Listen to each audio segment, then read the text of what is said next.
Behind the concrete walls of one of America's most infamous prisons, a group of men has risen to power, so dangerous their names alone send a shiver of fear through the criminal underworld. These aren't your average gang members.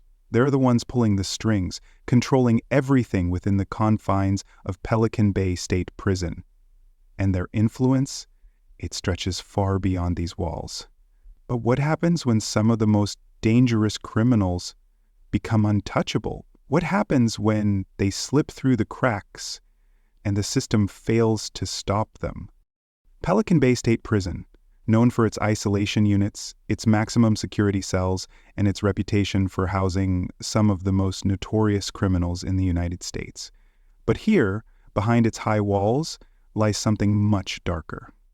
Today, we're going to uncover the truth behind the top 5 most dangerous gang members within Pelican Bay. These men, each one more ruthless than the last, have come to embody everything that is feared about the prison system. They've built empires from the shadows, and in this video, we'll learn just how they rose to power and why they're still considered a threat today. Pelican Bay State Prison, a place so notorious it's become synonymous with isolation and fear. Located in Northern California, it's home to some of the most dangerous individuals in the country. But what makes Pelican Bay unique is its security housing unit, a section designed specifically to house high-risk gang members and those deemed too dangerous for a general population. These are the men who can't be controlled by ordinary measures. In this unit, inmates are isolated in small cells, cut off from contact with the outside world. But in a place like this, isolation doesn't always mean weakness. In fact, it often leads to the opposite. Among the most feared individuals in Pelican Bay's security housing unit is Antonio Gillen, a name that's been whispered in the halls of prisons across the state. Gillen's rise to power didn't happen overnight. It was the result of years spent carving out a reputation for violence and manipulation. From a young age, he was no stranger to crime. He wasn't born into a life of crime, but rather, it was a life he chose. His early years were marked by run-ins with the law, and by the time he reached adulthood, he'd already racked up a list of violent offenses. As he entered Pelican Bay, it was clear that Gillen's criminal mind went beyond petty violence. He wasn't just a fighter, he was a strategist, someone who could command respect with a glance and control others without lifting a finger. His violent tendencies made him a formidable figure, but it was his ability to manipulate the gang culture within the prison that made him a force to be reckoned with.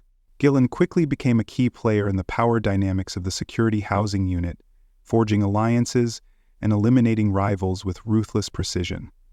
His rise wasn't just about who he knew, but about how he controlled information, how he orchestrated moves from the shadows, and how he kept his enemies guessing at every turn.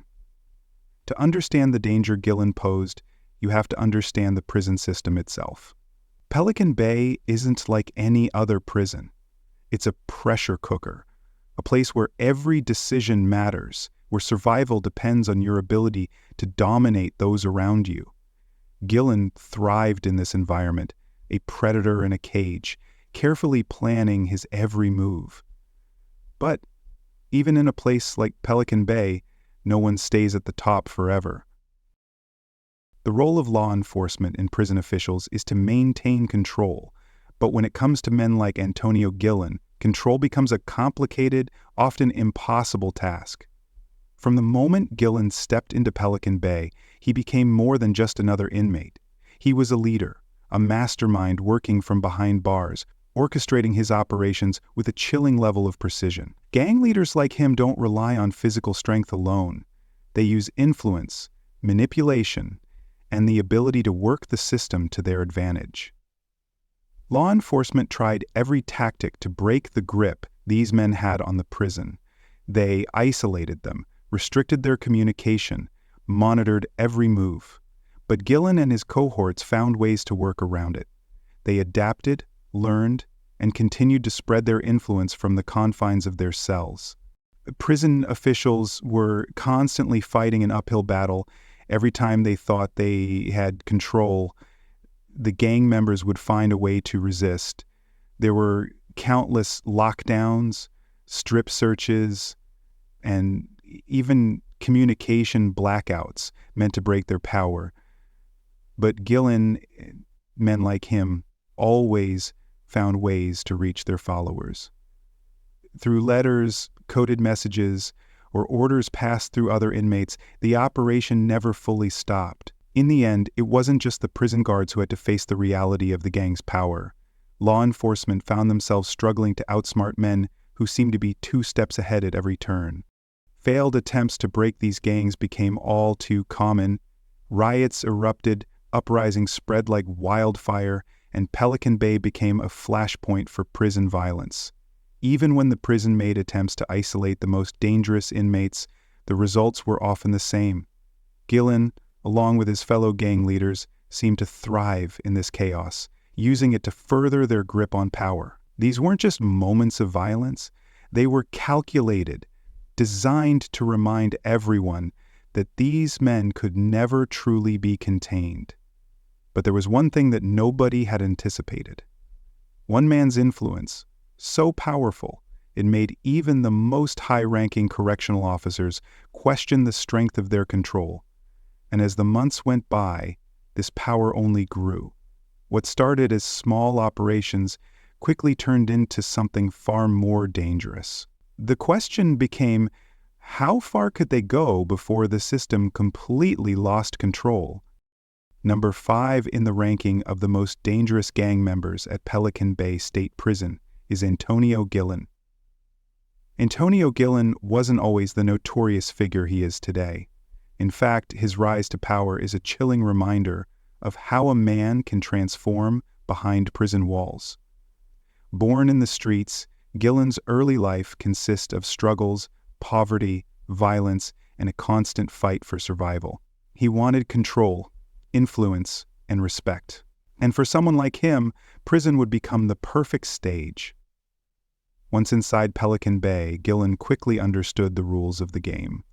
He wasn't a brute relying on physical strength alone. Instead, he used his mind, his ability to manipulate others, and a sense of fear that could cut through the toughest of men. In the gang culture, respect is everything, and Gillen knew exactly how to earn it. He didn't need to be the biggest or the strongest. He was the one pulling the strings, watching from the shadows, making moves that others couldn't even see coming. His rise through the prison system wasn't quick, but it was deliberate. Gillen started small, gaining the trust of those around him by making promises and alliances. Slowly but surely, he built a network, one that could move products, influence decisions, and control other inmates. With each step, he became more dangerous. The fear he instilled in others wasn't from physical violence alone.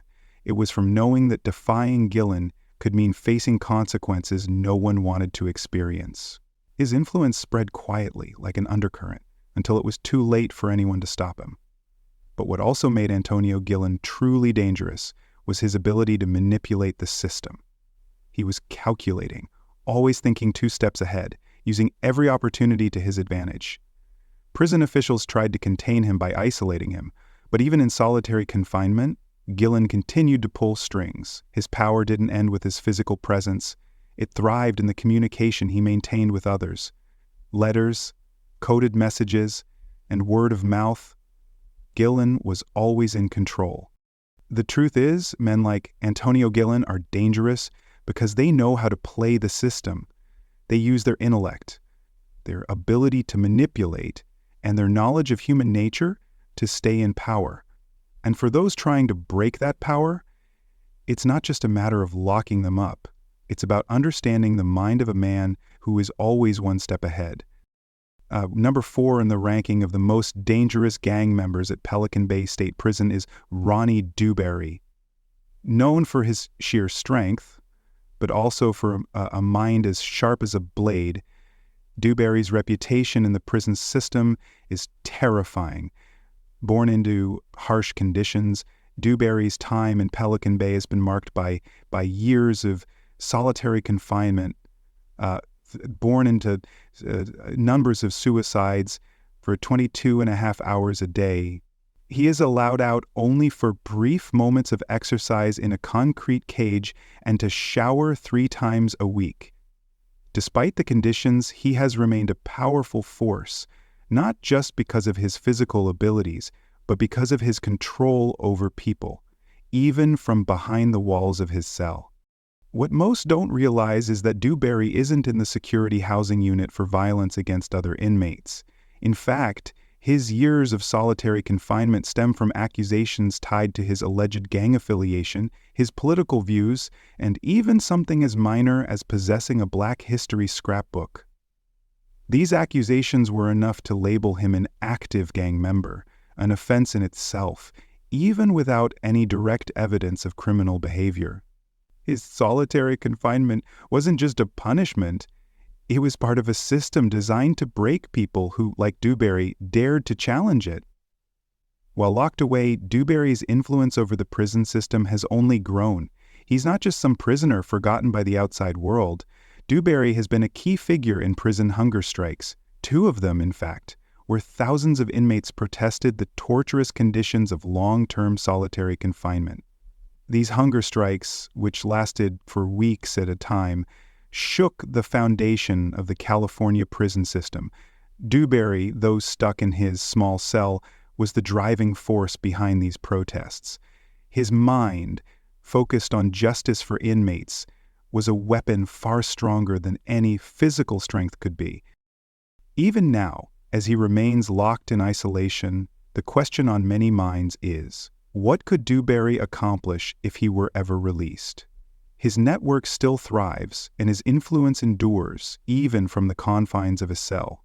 Ronnie Dewberry is a man who has proven that even in the most confined and brutal circumstances, power can still be held. His legacy isn't just about violence, it's about the mind behind the muscle, the control that stretches beyond the walls, and the legacy of a man who has remained untouchable despite it all.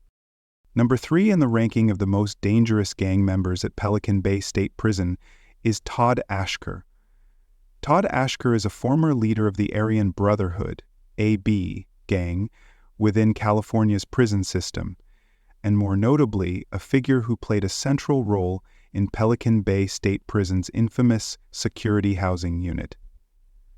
For years, Ashker was known for his intellectual approach to controlling prison activities, using manipulation and strategic planning rather than brute force. His rise to power was a result of his ability to exploit weaknesses in both his rivals and the prison system itself. Ashker's path to prominence in Pelican Bay and the California prison system began after he was incarcerated for various violent crimes, including murder. The Aryan Brotherhood, known for its violent racism and dominance in prison, became his family as he ascended through the ranks. He became a key figure within the security housing unit, which houses the most dangerous and disruptive inmates, particularly gang members like him. He was a leader who played a pivotal role in maintaining control over his fellow gang members, even while being locked away in solitary confinement. While most prisoners would be isolated and stripped of their influence, Ashker's power seemed to grow in these circumstances. He used his position in the security housing unit to organize and dictate the activities of the gang, coordinating drug trafficking, extortion, and even violent attacks on rival groups and prison staff. As a leader of the Aryan Brotherhood, Ashker was directly involved in the gang's criminal operations, which included drug trafficking and other illicit activities that fueled the gang's power both inside and outside of California's prisons. This level of control and manipulation was something that authorities struggled to counter. Ashker's ability to communicate with his associates through coded messages, elicit moves from behind bars, and maintain control over such a large network of individuals made him one of the most dangerous and influential inmates in the state. Despite being locked in solitary confinement, Oshkar was one of the key individuals responsible for organizing the infamous security housing unit hunger strikes in 2011 and 2013, which were aimed at protesting the conditions of solitary confinement and the inhumane treatment of inmates. These hunger strikes garnered significant media attention and placed pressure on the California Department of Corrections and Rehabilitation to rethink its use of solitary confinement. Although Oshkar's motivation for leading the hunger strikes may have been driven by his own self-interest, the movement he helped start would change the way solitary confinement was viewed in the prison system. Over time, Oshkar's control over the Aryan Brotherhood and his influence within Pelican Bay led to countless violent confrontations.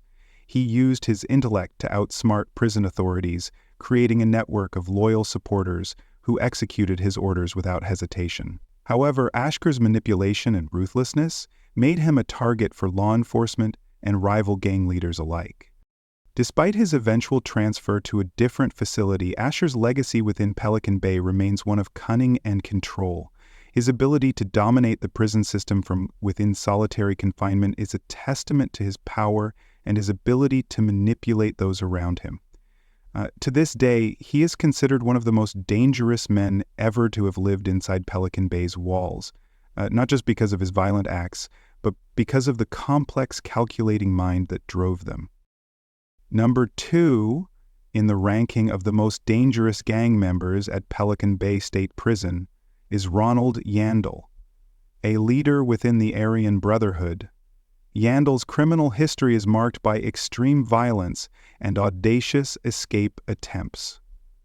In the 1990s, while serving a federal sentence for methamphetamine trafficking, he became a member of the Aryan Brotherhood. After his release in 2001, Yandel committed a double homicide in Contra Costa County, California, leading to a life sentence in state prison in 2004. Yandel's influence extended beyond prison walls.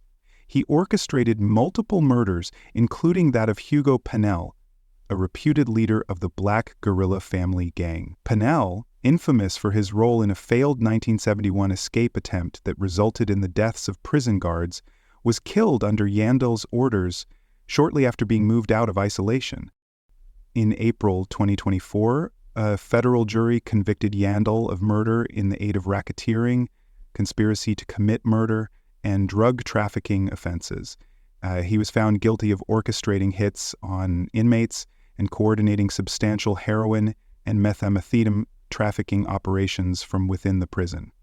Yandel's violent tendencies persisted. In November 2024, he allegedly attacked 2 correctional officers with an improvised weapon while being escorted back to his cell at California State Prison, Sacramento. The incident is under investigation as an attempted homicide. Number 1 in the ranking of the most dangerous gang members at Pelican Bay State Prison is Arturo Castellanos. His name is synonymous with power, manipulation, and destruction within California's correctional system. Though his criminal history started before he ever entered the gates of Pelican Bay, it was behind bars that Castellanos truly cemented his notorious legacy. Convicted of murder in Los Angeles County in 1979, Castellanos was sentenced to 26th year to life. But it didn't take long for him to show that his criminal empire would flourish behind prison walls. By 1990, he was transferred to Pelican Bay's Security Housing Unit, SHU, after corrections officials identified him as a member of the Mexican Mafia, one of the deadliest and most powerful prison gangs in the world. Here, isolated in one of the harshest environments designed to break even the toughest criminals, Castellanos did the unthinkable. He thrived. Despite being held in solitary confinement for 1/2 hours a day, with minimal human contact and few privileges, Castellanos' control over the prison network remained as sharp as ever. His disciplinary record, which includes 6 stabbings and multiple drug violations, is a testament to his violent nature. But it wasn't just his physical prowess that made him so dangerous. It was his intellect, his ability to control events from behind the walls. He became the unseen hand that manipulated everything that passed through Pelican Bay, from drugs to weapons to deadly orders. His ability to smuggle instructions out of the prison was legendary. Small scraps of paper, known as kites, carried his orders, which reached far beyond Pelican Bay's limits. Castellanos didn't just control the men around him. He influenced gangs on the streets of California, giving him a vast network of operatives working to do his bidding. In 2007, federal documents revealed that Castellanos was behind a racial conflict that killed more than 20 people. It was a turf war ignited by his orders between Latino gangs and African-American rival factions in the Florence-Firestone area of Los Angeles. This was no random outbreak of violence. It was the result of carefully orchestrated instructions smuggled out of Pelican Bay by Castellanos, demonstrating just how far-reaching his influence was. Though he was kept in solitary confinement, unable to directly engage with the outside world, Castellanos was never truly isolated. His mental acuity, his ability to manipulate and control from a distance, made him more dangerous than many of the men who roamed the prison yards. Even with his restrictions, the system seemed powerless to stop his ability to orchestrate violence and manipulate prison policies. To this day, Castellanos remains one of the most feared figures in the prison system. Though locked away in a tiny windowless cell, his legacy lives on not just through the violence he instigated, but through the criminal network he managed to control despite being behind bars. His story is a chilling reminder of how the most dangerous people aren't always the ones who use their fists, the ones who can manipulate the system itself and remain untouchable from within. The aftermath of the actions of these gang leaders extends far beyond the prison walls, leaving a trail of destruction that impacts not just the inmates but everyone involved in the system. The prison is a place where violence is expected, but the fear these men instilled went beyond the routine dangers of prison life. The control they wielded over their fellow inmates, the staff, and the stiffness of standing that sometimes resulted in screaming out the person's birth name. For correctional officers, working inside Pelican Bay was no longer just a job. It became a constant battle for control, a never-ending war against the fear that these gang leaders could manipulate even the highest-ranking officials. Officers who were tasked with maintaining order often found themselves at the mercy of inmates who understood how to exploit the system. The lives of officers became a balancing act between trying to keep order and staying alive. Many officers had to deal with threats, direct or subtle, that came from the very people they were supposed to oversee. Some never made it out of the prison alive, victims of the violent influence these gang leaders had over the inmates. The families of inmates also became caught in the crossfire. When these gang leaders orchestrated violence, it didn't stop behind bars. Many families watched as their loved ones were pulled deeper into gang culture, forced to participate in the violence or, worse, become victims themselves. It's a pattern that never seemed to end, as the gangs maintained their reach over the men inside, leaving many to wonder if they would ever be free of the destructive influence that had consumed them. The ripple effects extended into the community outside the prison gates. While these men were locked away, their power continued to spread. The streets of California, especially in urban areas, felt the consequences of their control. Drugs, weapons, and organized crime flourished, all tied to the operations controlled from inside the prison. Law enforcement struggled to keep up with the magnitude of the influence these men had over the streets. They were not just prisoners, they were criminals on a level that extended far beyond the walls of Pelican Bay. The reach of these gangs made them harder to stop than anyone could have imagined. Even when some were put behind bars, their influence didn't disappear. For law enforcement, every attempt to break down their criminal networks felt like playing catch-up. Just when they thought they had a handle on one gang, another would rise to take its place, continuing the cycle of fear and violence. As the years passed, the lasting impact of their control was felt more and more. The fear that permeated the prison system leaked out, spilling over into the community, affecting everyone. These gang leaders weren't just names in the prison system. They were a constant reminder of how deep the influence of a few powerful men could go, reaching into every part of society and leaving behind a legacy that was anything but easy to erase. But as we look back at the stories of these gang leaders, one question remains unanswered. Despite the efforts to contain them, to imprison them, to dismantle their operations, what if they still hold more power than we realize? What if their influence hasn't truly ended? Sure, many of these men are locked away, confined to solitary cells, where their every movement is watched, every communication intercepted. But even in isolation, their reach may be far greater than anyone could have predicted. These men built their empires not just on violence, but on a network so intricate and far-reaching, it's impossible to fully understand the extent of their control. What if their criminal organizations have continued to operate under the radar, beyond the reach of law enforcement? What if they still have agents on the outside, pulling strings and keeping their names alive in the streets? The world may have moved on, but for those still caught in the web of their influence, the danger may never truly be gone. And the bigger question, is this the end of their reign? Or is it just the calm before the storm? Are we witnessing the final chapters of a story that stretches far beyond Pelican Bay?